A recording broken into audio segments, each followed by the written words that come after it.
Welcome to ABC campus. आज हम IS40 investment property के टॉपिक में आई कैप के स्प्रिंग 2022 की अटेम्प्ट से एक पास्ट एग्जाम का क्वेश्चन डिस्कस करेंगे। तो बड़ा स्ट्रेट फॉरवर्ड सा क्वेश्चन है कि both IS16 property plant and equipment and IS40 investment property, दो ये अलग अलग स्टैंडर्ड हैं, deal with tangible non current assets of an entity. तो दोनों डील तो नॉन करंट एसेट्स के साथ करते हैं और दोनों ही टेंजिबल नॉन करंट एसेट्स के साथ डील करते हैं। क्वेश्चन की रिक्वायरमेंट ये है कि discuss any 4 differences between IS16 and IS40। तो बेसिक लेवल पर इनफैक्ट 5 डिफरेंसेस हैं, तो हम वो 5 डिफरेंसेस आपके साथ शेयर करेंगे। आप उनमें से कोई से भी 4 अगर एग्जाम में मेंशन कर दें तो इस क्वेश्चन में उसके मार्क्स मिल जाने थे। तो एक ऐसी सिचुएशन में जहां हमने डिफरेंसेस आइडेंटिफाई करने हैं, बेहतर होगा कि हम एक टेबल बना लें और दोनों स्टैंडर्ड्स के जो कंपैरेटिव पॉइंट हैं, जो डिफरेंशियल पॉइंट्स हैं, उनको साइड बाय साइड लिखते जाएं। तो आंसर में हम एक टेबल बना लेंगे। सीरियल नंबर, डिफरेंस IS16 और IS40। तो पहला डिफरेंस जो है वो हम देखते हैं कि दोनों स्टैंडर्ड्स का स्कोप डिफरेंट है। वो ऐसे कि IS16 जो है वो प्रॉपर्टी के ऊपर भी अप्लाई होता है, प्लांट के ऊपर भी, मशीनरी पे, फर्नीचर पे, फिक्सचर पे। तो different tangible non current assets के जो है वो IS16 प्रॉपर्टी प्लांट इक्विपमेंट के स्कोप में आते हैं। जबकि IS40 जो है उसका सिर्फ फोकस और जो स्कोप है वो प्रॉपर्टी पर है, यानी लैंड एंड बिल्डिंग पर है। फिर अगर हम बात करते हैं पर्पस की कि ये जो एसेट्स हैं वो उनका पर्पस क्या होता है, तो IS16 में जो प्रॉपर्टी प्लांट इक्विपमेंट होते हैं वो एसेट्स होते हैं जो बिजनेस के अंदर इस्तेमाल के लिए होते हैं, यानी प्रोडक्शन और सप्लाई ऑफ गुड्स के लिए, एडमिनिस्ट्रेटिव पर्पस के लिए, और इसके अंदर ऑनर ऑक्युपाइड प्रॉपर्टी भी शामिल होती है।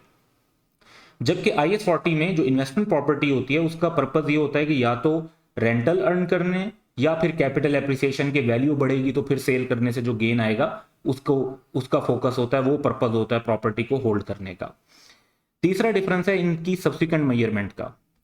तो IS16 के अंदर हमें 2 मॉडल्स अलाउड हैं सब्सिक्वेंट मेजरमेंट में, cost model and revaluation model. और IS40 में भी 2 मॉडल अलाउड हैं, एक तो सेम है कॉस्ट मॉडल, एक चेंज है और वो है फेयर वैल्यू मॉडल। फिर चेंज इन फेयर वैल्यू जिस तरीके से रिकॉर्ड किया जाता है वो भी दोनों के अंदर डिफरेंट है। IS16 में जब फेयर वैल्यू का चेंज होता है तो वो प्रॉफिट और लॉस या अदर कंप्रिहेंसिव इनकम में रिकॉर्ड होता है। जो बिल्कुल बेसिक लेवल पे पॉइंट है वो ये है कि जब लॉस आता है तो हम उसे प्रॉफिट और लॉस में रिकग्नाइज करते हैं, और जब गेन आता है रिवैल्यूएशन मॉडल में तो उसे अदर कंप्रिहेंसिव इनकम के अंदर रिकग्नाइज किया जाता है। जबकि IS40 में फेयर वैल्यू के चेंजेस चाहे गेन आए चाहे लॉस आए वो सिर्फ प्रॉफिट और लॉस में रिकग्नाइज किए जाते हैं। फिर एक डिफरेंस इनका डेप्रिसिएशन का है, और वो डिफरेंस ये है कि रिवैल्यूएशन मॉडल में चाहे एसेट अपवर्ड रिवैल्यू ही क्यों ना हो जाए स्टिल डेप्रिसिएशन चार्ज की जाती है। जबकि फेयर वैल्यू मॉडल में जो कि IS40 का मॉडल है उसमें कोई डेप्रिसिएशन रिकग्नाइज नहीं की जाती।